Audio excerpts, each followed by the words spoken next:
Facebook coming up. Love it. Like that. I keep saying one day I'm gonna, go live from like one device. And I keep lying about that.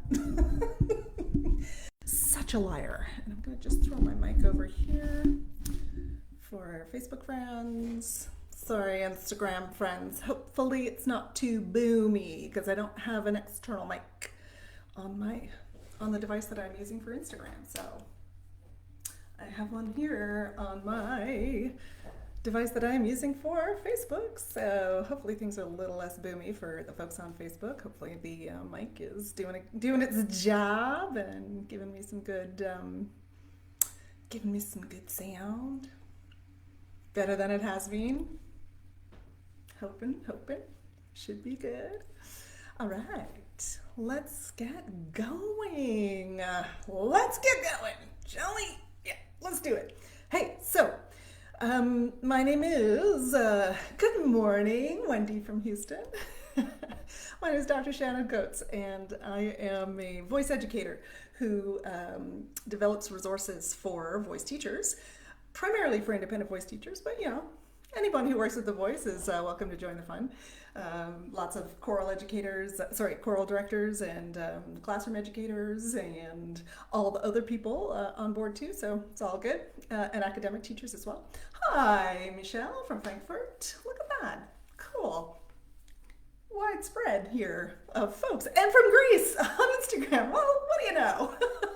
How cool is that? I love it.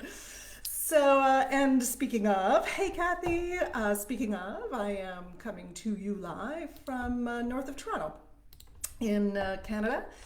And these are the traditional lands of the Haudenosaunee, the Anishinaabe, the Mississauga, and the Wendake-Neo-Wenseo peoples. All peoples who are the first, current, and future folks and carekeepers of these lands. Oh, hi from Canada. Someone else from Canada. Love it. Hey. So today, I want to talk a little bit about these terms that are in our zeitgeist, if you will, and are in our profession, and the way that we use terms to describe registers, which we'll talk about whether that's actually what we're describing or not in just a minute. So specifically the terms I'm talking about today are chest voice and head voice. And yes, you'll see, sorry, on Instagram, I'll have to put my fingers a little closer together there. Specifically those terms. Hey, from Dallas. Hey, look at that, all the Texas folks coming out. Specifically those two terms. Obviously we could talk about lots of other terms, but I want to talk specifically about those two terms and about how we use them in the voice studio, and some of the reasons one big reason that I still use those terms in the voice studio, even though they're not necessarily the most accurate terms we can be using, right? And one of the big predications for what I'm saying here today, is the fact that using language to describe a complex physiological process is never going to be great. Right? It's just never going to be great because what word describes the thing, right? How, and also, especially when we're talking about the voice, we're talking about really individualized sensations. So let's start there first. Let's start with where these words come from. I got out my fancy dancy book. Amen. I got out my fancy dancy James Stark bel canto. Oh, terrific. Hey. I love it. Terrific. So I got out my little, book to look at the actual history of these terms. So I wasn't just talking off the top of my head like I normally do. So here we go. This is what James Stark says. So around in the mid to late 1500s is actually the first time we hear the terms chest voice and head voice. It's voce di petto and voce di testa. Sorry. The Italian left my head for a minute there. It left my testa. What do you know? Okay. So that's about the first time we hear it we see it, in written form in a voice pedagogy text, in a treatise. So we see it written about in the late 1500s. So a long time ago, right? Way before we knew what was happening physiologically in this like hidden instrument, right? Like way before, way. And so what he says in the end here is what we can modestly glean from these few scattered remarks is that the ideal voice should be clear and full, that chest voice is preferable to falsetto or head voice, especially because of its bright or biting sound, and that the tone should also be round and sonorous. These qualities, combined with a number of other techniques, marked the emergence of virtuoso solo singing in the late 16th and early 17th centuries. So it is significant that from the outset of the new solo vocal styles, there was no pedagogical literature devoted to falsetto singing. Rather, falsetto or head voice was discouraged and disparaged. Apparently, the male falsettists who sang the upper parts in church choral music or 16th century Italian madrigals were considered ill-suited to the new and expressive style of solo singing. So, first of all, these terms, yes. So back in the day, yes, head voice and falsetto, same thing. Today, lots of discussion around that. So yes, back in the day, because back in the day, these terms were derived from sensations that folks who had had a testosterone-influenced puberty, so folks who had a testosterone-influenced body, felt when they were singing. And so the robust, round, biting, bright chest voice sound was the preferred sound for an emerging Western classical tradition. Obviously, this is in Western society. So for an emerging Western classical tradition, that chest voice, the round, the sonorous, the bright sound, that was preferred over the head voice sound, the voce di testa, or the voce finta. So these, the sounds that they, hit myself in the head, the sounds that we hear in a testosterone-influenced body at the top of the range, those sounds were not preferred. So originally these terms came about as descriptions of the sensations that testosterone-influenced bodies felt when they sang in an emerging Western classical solo style, right? Everybody with me? Yeah. So these are not sensations that describe necessarily what an estrogen-influenced body is going to feel when I, for example, sing in those specific ranges. Now, not necessarily, they may as well. But those terms came forward, and you can see that chest voice sound is the preferred sound. We come forward, and then we get into really just the last, our last century, and we start to associate chest voice, or the outcome of a chest voice, the sensation of chest voice singing, with wide open singing, with contemporary sounds, with the sounds that we might hear from enslaved people, with the sounds that are from in gospel sounds, in contemporary sounds, in belting. We start to associate that with chest voice.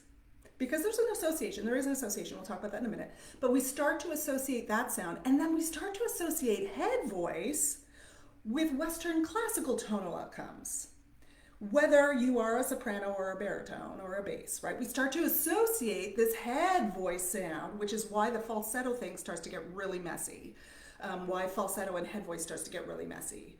Because originally, we were thinking about head voice as pure falsetto, if you will.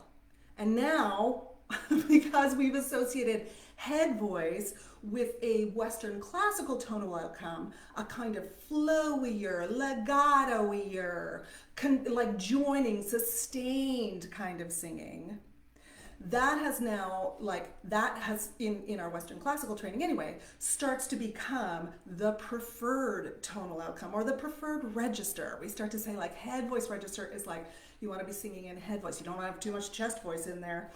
And the reason we don't want to have too much chest voice in the sound is because that is associated with like wide open belt sound. It's associated with an unrefined sound. It's associated with a barbaric sound. It's associated with an unsophisticated sound. All of the elitist things you want to say about singing in chest voice, that's what chest voice becomes associated with. So it's taken out of our Western classical, and then we get this whole like, ooh, it's going to be unhealthy if you belt, and if you use chest voice too much, you're going to hurt your voice. Even though, technically, almost everybody, basically up to like, I'm going to say an A4 in A4, that's the right A. A4 in a estrogen dominant voice, and I'm going to say up to like, well, up to a high C in a testosterone dominant voice if you're a tenor, is still singing in chest voice. There is still some chest voice happening, all the big quotation marks, right? So we get this kind of weird, like negative, positive aspect to these terms based on on our perceived tonal outcomes, right? Based on what we perceive to be associated with these specific terms. Yeah. And then science kind of jumps in. Vocal science jumps in, which yay. And vocal science says, oh, hey, by the way, when you sing in a lower register, or when you are singing in a lower pitch range, your vocal folds are thick and short, and you can like add some pressurization to them, and like you can get some like intense sounds. And then when you sing in a higher register or higher pitch range, your vocal folds go long and thin. So then we start to associate chest voice with thyroarytenoid engagement, thick folds, short folds, lower register, all of those other things. So we start to associate, and we associate head voice with thin folds, long folds, CT, what's it called? Cricothyroid, thank you. Cricothyroid engagement, right? We start to associate those words, which were originally for describing a sensation when we were singing in a specific part of the frequency range. Now we're associating them with, yes, Fernanda, this is a terrific question. I'm not sure that I'm going to go all the way into that right now, but yes, there are aspects that are associated with that, right? This is the problem with these terms, is that we've taken them and we associate them now, head voice with thin folds, chest voice with thick folds, or CT dominant or TA dominant, or mode 1 and mode 2. Mode 1 and mode 2, right? Mode 1 is associated with chest voice and mode 2 is associated with head voice. And we associate it with a laryngeal setup, right? So we're like, okay, chest voice, because we're science, right? We're like, okay, this is the new science. Amazing. Okay, let's incorporate it. Let's get it going. So we go like, okay, so chest voice means that my vocal folds are thick, and head voice means that my vocal folds are thin. That's what that means now. So we get this, like, we assign these terms that were originally descriptors of a sensation. So they were describing an outcome of a particular way of singing, and we assign them to an actual physiological process, right? And this gets really messy because the language was not intended to describe this physiological process, not to mention the fact that it's not just thick and thin folds, right?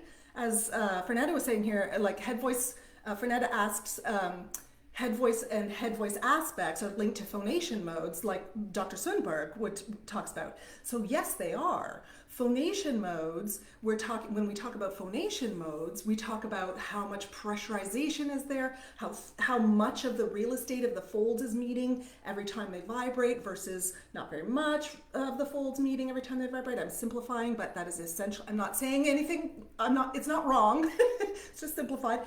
So and that's the issue. We've assigned these terms to a very specific physiological process, but the physiological process is way more complicated than these terms can like live up to, right? These terms were not meant to be used to describe this incredibly complex physiological process.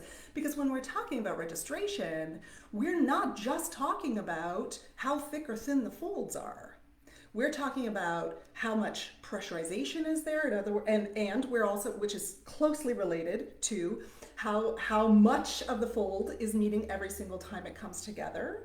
So we're talking about breathiness versus pressurization, a flow scale. If you saw my post from earlier, you'll see that that's the model that I use. But we're also talking about where am I in the pitch range and what are my actual options in this pitch range. At certain parts of the pitch range, we actually don't have some of the options that we think we do, right? We can, if I'm at a sort of C5-ish, so the C above the staff, well, not above the staff, but in the middle of the staff. Oh, actually, let's go all the way. If I'm at a C6 and I'm an estrogen dominant or an estrogen influenced instrument, at a C6, I don't have very many vocal tract. Oh, thank you, Fernanda. No, the English is terrific. Don't worry. I don't have very many vocal tract shaping options at C6. I just don't. I also don't have very many vocal fold options, right? Because of the pitch range, because of how complex this instrument is. So I've got a lot more vocal tract shaping options the closer I get down into, say, C4 to C5. Essentially, I've got way more options as an estrogen dominant singer. As a testosterone dominant singer, I have my options sort of like G4-ish down to G3-ish. Right? That's kind of the range where I have the most options in terms of how thick or thin my folds are going to be, how much pressurization or breathiness is going to be, what the flow level is going to be, let's say it that way, and what kind of vocal tract shaping I'm going to go with. Am I going to go with a full-on like divergent or convergent vocal tract shaping? And so I've got tons of options in those kind of specific pitch ranges. And then I need to understand what are my actual options here, combined with what are my tonal outcomes, and then what are my options in terms of getting there. And the options are not just thick folds or thin folds. It's not just chest voice or head voice. As we all know, anybody who's been teaching for a little while or has been using their own voice to sing is like, wait, okay, so I have and I have so I have those two options. But then I've got a whole other raft of things that are like in between that don't seem like either chest voice or head voice, right? And we also have tons and tons and tons of folks out there who don't actually, oh, thank you, Kate. Kate's gonna make me cry. What? Kate, beautiful, thank you. Kate is like a superhero of mine, and now she just said that she appreciates what I'm doing, and so that makes me feel weepy. Thank you, Kate.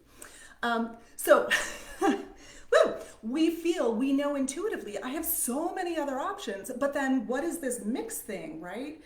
So then the issue is what happens then is we start to use the language that we have, and we go like, okay, so can you make that a little more chesty? Or how about doing that with a head mix? Or maybe can you make that a little bit more CT dominant? Or how about if we mix in a little bit of light registration there, right? We use the language we have, which is absolutely fine. Oh, one thing I wanted to say, I'll come back to the language that we have. One thing that I wanted to say is that there are lots of folks out there who actually don't have the sensations. There are lots of folks out there who, if you say, oh, can you feel that in your chest? They're like, nope, don't feel that in my chest. And there are lots of folks who don't feel like, vibration in their, in their cheekbones or their nose or their forehead or whatever. There are lots of folks who don't actually have those sensations. So when we say, okay, get more chest resonance, again, we're using the language that we have, but it's not, it may not be useful for all of the singers we work with, right? It just may not be. And one little thing in here too. I think we really need to understand as well that when I say that something is head resonance, yes, some of the tissue may be vibrating and some of those, some of the tissue may be like moving a little bit because of the sound wave, like the pressurization wave that's traveling through your vocal tract for sure. But even that sound wave or the tissue movement is not contributing to our external sound. Same thing within the chest, right? You may get some tissue movement down into your chest. In fact, I can feel a little bit of on my sternum right now. I can feel a little vibration because I'm in my chest voice range, right? Chest voice range. I'm speaking. So I've got a little bit of vibration going on there. I can feel that. But that vibration is just tissue moving. That's not contributing to the actual sound, right? I used to think that if I didn't feel it, they weren't concentrating or focusing enough. Yes, it's so good to know that that is not accurate and to think that it's just because we're all different. Yeah, like if students don't feel that, if they don't feel vibration and you're saying, oh, it's chest resonance, you gotta like feel that vibration. Can you get down in there and feel the vibration? It's kind of a little gaslighting. It can be a little gaslighting. In fact, I know people, who have told their teachers that they can feel it, or they can feel it, I can totally feel that in my cheekbones, who have told their teachers that they can feel it because they just want to please their teacher. And their teacher's like, yeah, that's the right tonal outcome. I'm glad you can feel it. So now you can landmark it and you can come back. And every time you feel that, you're doing the right tonal outcome. That's pretty gaslighty, right? Yes. Oh, Desmond, great question. So Desmond says, just to clarify, are you saying that registration is not solely what is happening at the vocal fold level, but that registration has to include what is happening in the vocal tract? Absolutely. So 100%. Registration, when we're talking about registration, we often simplify it, right? Like that's the issue, I think, is that we try to simplify it and we associate these terms that we have been using for a million years. Well, okay, not a million, but since the 1550s, we associate those terms with something specific at the laryngeal level because we're like, science, amazing. We now have this really good information. So now if I go from chest voice to head voice and there's a break, that's because my folds went too fast, right? They went thick to thin, too fast. And I got this like break in my voice. And that may be part of it, but it's just not the whole picture. And so we're also then, if we're not including vocal tract shaping and where I am in the pitch range in our calculations of what the options are for registration or tonal outcomes, we may be asking folks to, do a belt sound or a chest voice sound on, I don't know, let's say a B4, estrogen dominant voice on a B4 with a rounded ooh vowel, right? Use pure vowels. The vocal tract shaping for an ooh vowel has to be different if I want it to have that specific belt tonal outcome. It can't be ooh. So there I am with chest voice, but because I have this rounding going on, and I've got a convergent vocal tract shaping essentially, that convergent vocal tract shaping is not very happy. It's not gonna intensify or resonate the right parts of the sound wave in order to get you the tonal outcome you want. So what we want to do is take into account, okay, I'm on that B, and so now I need to actually it's got to be like that, right? In order to get the tonal outcome I'm looking for. Leah says, for my students, I use the term chest voice for my classical singers, but I use the term nasal for my music theater singers. So for some reason it works. Yeah. Well, so that's the thing. So here's where I'm coming back to. We know on a certain level that these terms are not necessarily coinciding or a good representation of what's happening in the vocal instrument as we're moving through pitches and we're experimenting with tonal outcomes, right? So we know that, and I've been teaching for a while, we know this. right? We're like, okay, but that doesn't, am I in chest voice there or am I in head voice? That's very, I don't know whether that's, I guess it's a chest mix. Or maybe it's TA dominant or something along those lines, right? And we then kind of seed in the student, or we can seed in the student that tonal outcomes specific tonal outcomes are the result specifically of what's happening at the larynx. So students then, or singers, sometimes then can get this idea, okay, when I am singing in Western classical styles, I don't use chest voice, especially as an estrogen dominant, an estrogen influenced singer. I don't use chest voice, therefore everything I do is head voice. But friends, if you don't have some thick, nicely adducting folds in the middle range, you're a soprano with a hole in your middle range. You've got to have some chest voice. That has a lot to do with, like, right? So anyway, so we use these terms out of the goodness of our hearts because we're just trying to describe the process already, just trying to work with people and make sure they're singing well. And then students come away thinking that everything from the tonal outcome is about what's happening here, and then don't have this like idea of all of the other things that can come into play. However, I still use chest voice and head voice in the voice studio. Why? Here's the biggest reason I still use chest voice and head voice in the studio.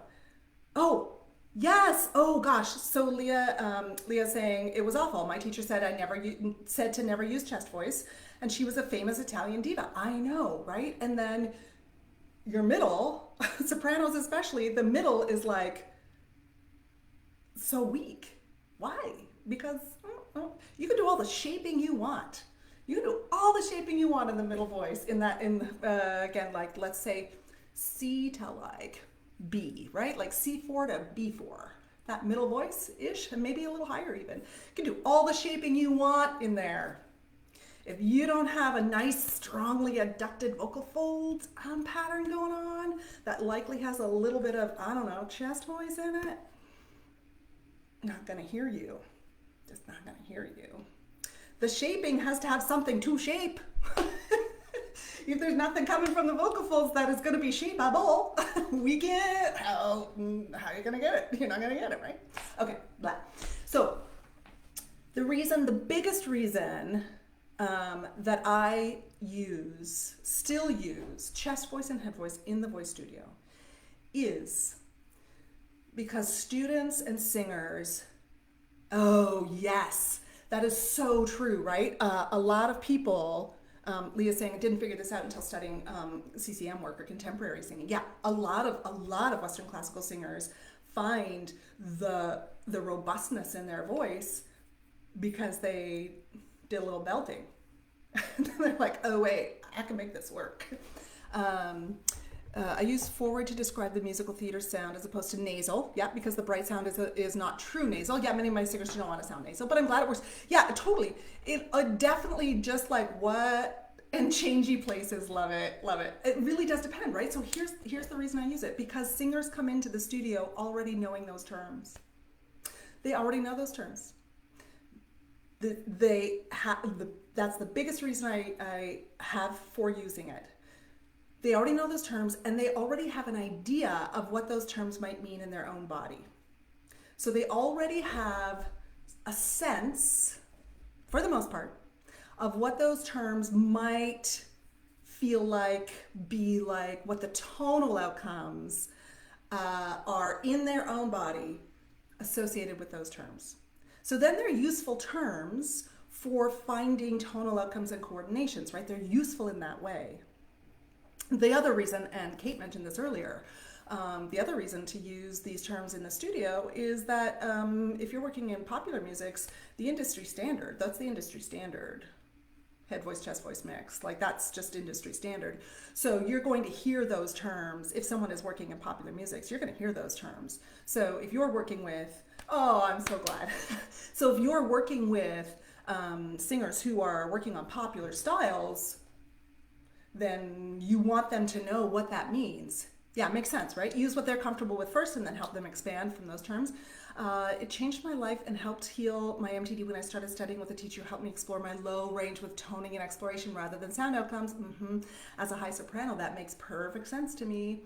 If you're working, if you think that the only way you can create you can create Western classical sounds is by using head voice registration, there is a high possibility that that can cause some MTD. Of course it can, some muscle tension dysphonia, because how overly engaged are those muscles going to be to try to get you the sounds that you're looking for, right? Your body's just going to help you out. You're going to be like, this is sound I want, this is sound I want, this is sound I want. Don't use chest voice. So now the body's like, okay, I'll do my best. And it's going to coordinate for you, and it's going to engender all of these extra tension patterns that are likely going to get you in trouble.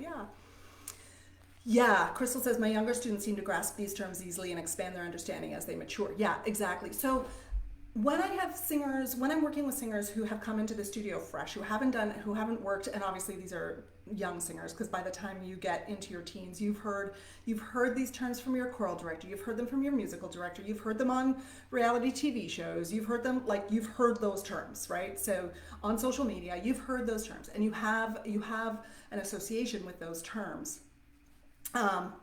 Yes, and exactly, right? So Anna says, my teacher doesn't use updated vocal science language, but she got me there anyway. So yeah, exactly. So when I'm working with singers who are brand new, and again, these are like 6-year-olds usually, or 8-year-olds, like they're brand new to singing, and they don't have an understanding of these terms yet. They haven't heard them necessarily, or they haven't associated them with their own bodies yet. Then we start with like, hey, that's an intense sound. Ooh, that's a flowy sound, right? Or I shouldn't say that's what that is. I actually don't say that. I actually say, hey, what kind of sound does that feel like to you? And then they might say, oh, it's super flowy. Terrific. Flowy sound it is. Or they might say, hey, this feels like a super blue sound. Amazing, that's a super blue sound from now on. And now can you make a light blue sound? Like all of whatever it feels like, that's what these chest voice and head voice was based on in the first place, was the sensation of a testosterone influenced body, right? So like that's what these terms were based on to begin with. So if you've got someone coming into the studio who is not familiar with these terms or who doesn't have an association in their own bodies with these terms, it's amazing. You can figure out what their actual association is. One of the things that I would say about, and then you can introduce those terms and say, hey, you know what? You might hear the term chest voice, and jury's out on what exactly that means. But usually when someone's saying to you, this is chest voice, that means like your dark blue voice or your most intense sound. Versus when someone says to you, like when someone talks about this, that might mean this to you. And just so you know, if you get out there and you're singing in a choir and someone tells you to do blah, blah, blah, or, you happen to go into pop. Learning about registration saved my voice and high notes. The one voice concept had me using pure chest all the way up. Yes, so that is like, I'm assuming a testosterone influenced voice, right? When you're using testosterone influence, when you have a testosterone influenced voice and you're working in Western classical singing, you can get locked into chest voice without, and that has its own set of issues, right? Which is very similar to getting locked into head voice only, in our Western classical styles especially. But the other thing that happens, the thing that I love doing with these terms is reframing. So I'm sure none of you are either. Yes, it does. Oh yeah, Shane, so a tenor. Yeah, it's very deceptive, right? The sensation is like, what? And it's similar to, I have to say that's similar to when I'm working with an estrogen dominant voice who has done Western classical training. when they start to use chest voice or start to explore upper belt or upper belt mix, all the quotation marks, usually it's way over pressurized, right? Like way over pressurized. And then I can say, hey, what happens if you add a little bit of head voice to that? Head voice, right? What happens if you add a little bit of classical legato there? What happens? And then they're like, oh, but that's way too that feels like head voice. It feels like I almost went over into head voice. Yeah, yeah. Because you took some of the pressurization out that's making you sound like you're yelling, and you add a little flow, which feels like head voice to you, but now you sound like you're singing well. Like now it sounds like an efficient upper belt, and oh, look at that ease and efficiency. What do you know? So similar thing, right? When you're, Shane, like what you were talking about, when that mix feels wrong, it feels so wrong, like I don't have the same power or whatever it is. And then, yeah, it starts to feel right after a while. Because this is super cool. Thank you for this. I have to go. Oh, yeah, love it. Yeah, love it. Yeah, and the perfect Natalie voice sound. Yeah, easy pressure, right? The easy pressure, but it's this mix of like flow and pressurization, what's happening at the vocal fold level, but also if I've got the vocal tract shaping right as well.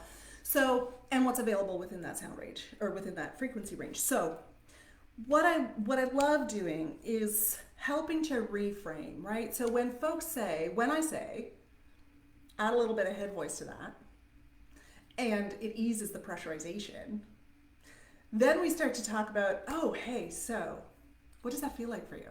And they're like, it feels like way too much head voice. Like, did that not just come out as a classical soprano sound? Are you sure?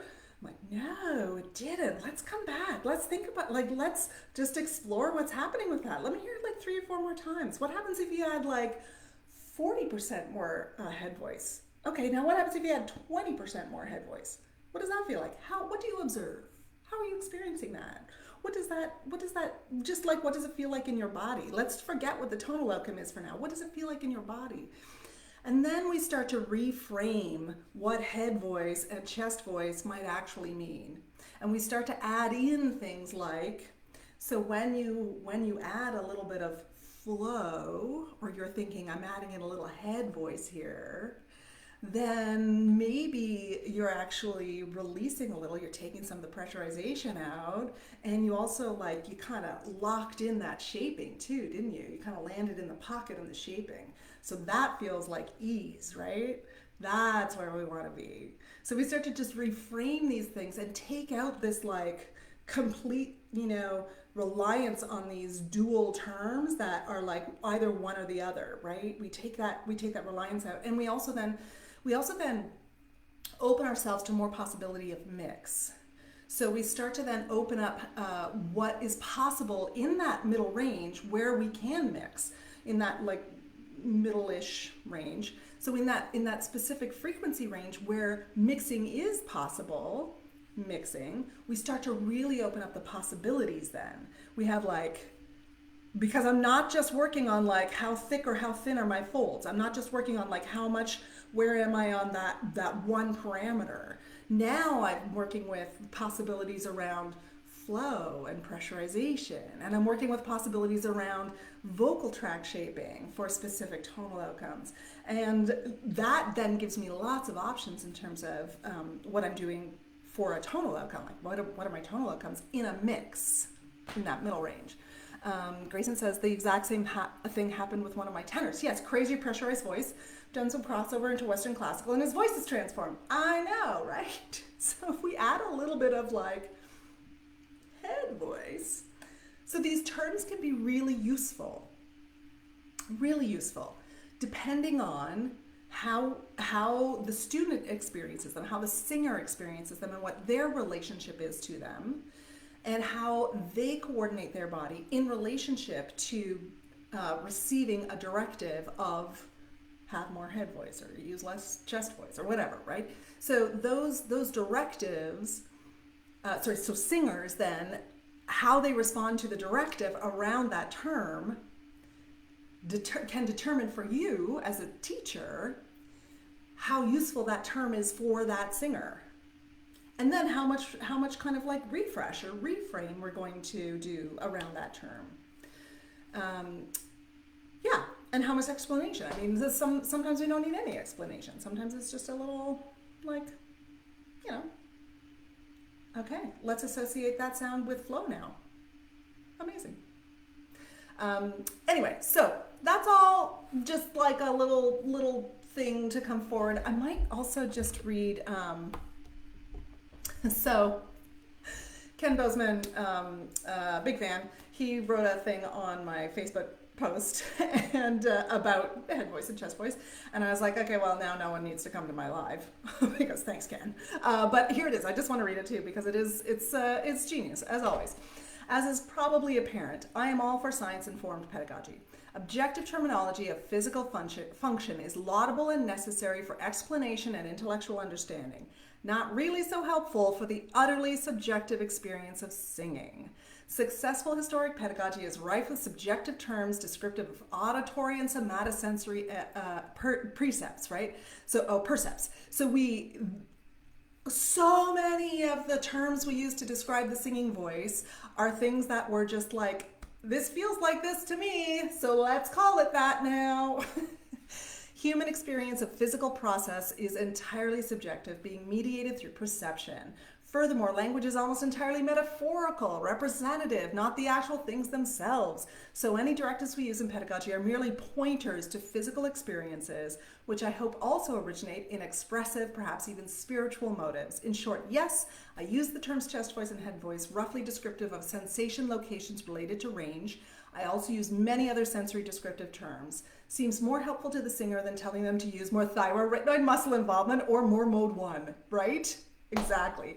So I just wanted to read that because I thought it was, so smart, as per usual, right? So smart. Exactly. So Wendy's saying here too, John Henney analyzes Lady Gaga singing the Star Spangled Banner and notes how she uses vowels to get into a head mix belty sound. Exactly. Yeah, exactly. So the shaping of the vocal tract gets you into is such a big part of registration and how we find ourselves with specific tonal outcome options, right? Yeah, John Henney's terrific. I love his work. Beautiful. Yeah, marvelous, right? I know that the Ken Bozeman, always great, always good. Whenever he comments on something, I'm always like, oh, this is gonna be good. He's always got like a mini voice ped lesson, like right there in the comments on anything. So articulate. I love it. Terrific. Whoa, hey there. Let's keep the glasses on, shall we? So I can still see you. Have a terrific weekend, friends. And if you're using head voice and chest voice in the voice studio, terrific. And also now consider what you're actually thinking about when you're thinking about chest voice and head voice. And if chest voice and head voice is specifically associated for you to a laryngeal setup, maybe consider starting to think about what are some other options around these tonal outcomes and what am I associating with these tonal outcomes. And then also start to consider, what is my student feeling? Fascinating. Thank you, Allison. You're so welcome, Sarah. So what is my student feeling, right? Really start to consider that and asking, hey, how did you experience that? What did you notice about that? What do you observe about that sound? How does that feel in your body? How would you describe that sound? How would you describe the process of creating that sound? So then you start to get the language that is actually the most useful for the student, right? For the singers you're working with, rather than the language that we tend to impose on folks, right? We tend to hear a sound and go like, oh, that's chest voice. Might be, might not be. Also, chest voice is supposed to be a descriptor of what they're feeling in their body, not necessarily a descriptor of like what the tonal outcome is, right? So see if you can find the descriptors that work for the students rather than putting them on top, handing them to them. Yeah? All right. Oh, you're so welcome. Yay. So glad. Yeah. So glad you made it, Grayson. Terrific. Oh, thanks, Wendy. Always terrific to see you in the feed. I appreciate that. Thanks, Wendy. All right. Take good care. Have a good weekend. Think about chest voice, head voice, and the terms you're using in the voice studio. Take care.